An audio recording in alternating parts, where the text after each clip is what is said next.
बिस्मिल्लाहिर्रहमानिर्रहीम। कदम ब कदम कुरान में इस्तक़बाल है।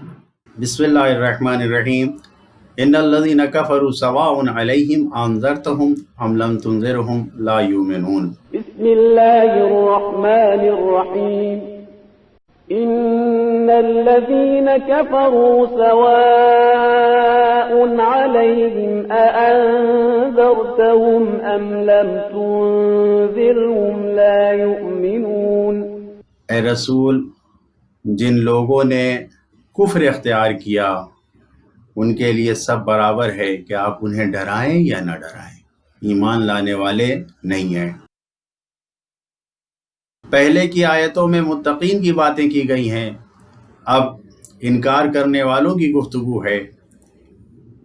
इनकार करने वाला कौन है? कुफ्र का क्या मतलब है? कुफ्र का मतलब छुपाने के हैं, किसी चीज़ को नज़रअंदाज करना, हिसाब व शुमार में न लाना। किसान को, जो किसान खेती करने वाला जो होता है, उसको काफिर कहते हैं, क्योंकि वो हमेशा दाने को मिट्टी में छुपाता है, इसलिए अरब उसको काफिर कहते हैं। इसी तरीके से रात को काफिर कहा गया है।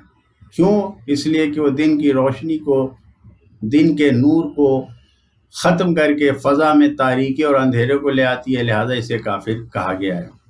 नेमत का कुफरान करना यानी नेमत को छुपाना, अपनी नेमत को हिसाब में न लाना। जो इंसान अपने दीन का इनकार करता है वो अल्लाह की नेमतों को छुपाता है, उसकी निशानियों पर पर्दा डालता है, लिहाजा उसे काफिर कहा गया है। जो लोग गुमराही में हक़ को छुपाते हैं और उसकी पर्दापोशी में इतनी शिद्दत इख्तियार कर लेते हैं, इतने पक्के हो जाते हैं कि अल्लाह की निशानियों को मानते ही नहीं हैं। उन्हीं में से कुछ ऐसे भी हैं जो हकीकत का इनकार करने वाले, जो रसूल अल्लाह की दावत को मानने को तैयार नहीं हैं। उनके दिल का हाल उनकी ज़बान से गोया ये ऐलान कर रहा है। खुदावंद आलम ने कुरान मजीद में ये कहा है, सवाउन अलैना औ अस्ता अम लम तकुम मिनल वाइज़ीन।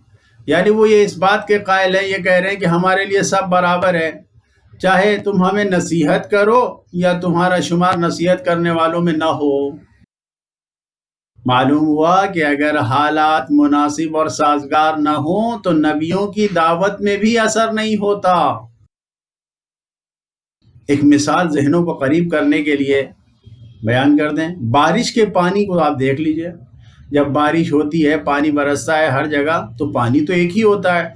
जब गुलिस्तान में जाता है, आबाद ज़मीन पे जाता है, तो उसको सरसब्ज कर देता है, उसमें गुल बूटे फूल निकलते हैं, दाने निकलते हैं, सब क्या क्या निकलता है।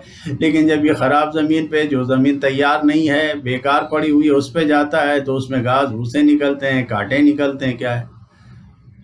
पानी का क्या कसूर है? पानी तो एक ही है दोनों जगह।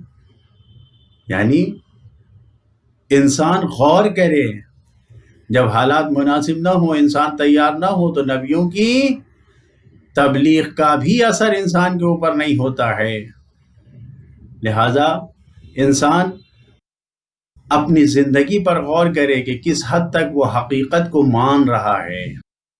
कुरान जो यहाँ पर गुफ्तगू कर रहा है, हकीकत के छुपाने वालों को यहाँ पर काफिर कहा गया है, जो लोग हकीकत का इनकार करते हैं, छुपाते हैं।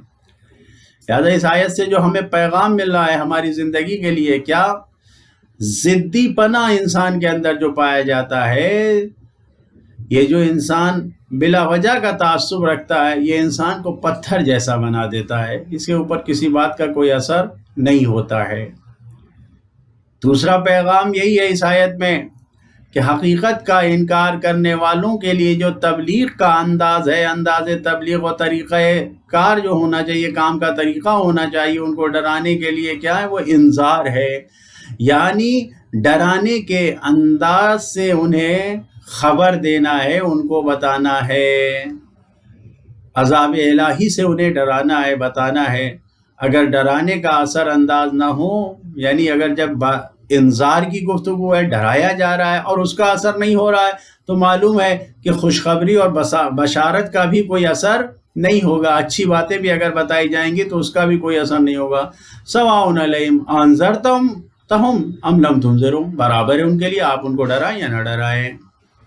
اسی طریقے سے تیسرا پیغام یہ ہے کہ دنیا کے سارے انسان ایمان لے آئے، اس بات کی کبھی امید نہیں رکھنا چاہیے، کبھی بھی یہ نہیں سوچنا چاہیے کہ سارے انسان مومن ہو جائیں گے، لا یومنون۔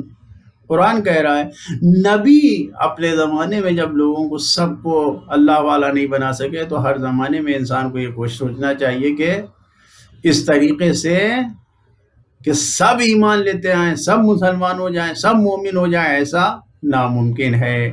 کیوں؟ وما اکثر الناس ولو حرصت بمؤمنین، سورہ یوسف کی 103 نمبر آیت پہ یہی ہے کہ آپ کتنی بھی امید رکھیں، آپ کو کتنا ہی لالچ کیوں نہ ہو، حریص ہو جائیں آپ تبلیغ کر میدان میں سب کو خدا والا بنانے کے لیے، کتنی بھی امید رکھیں، لیکن یہ سب ایمان لے آئیں تو ایسا نہیں ہو سکتا۔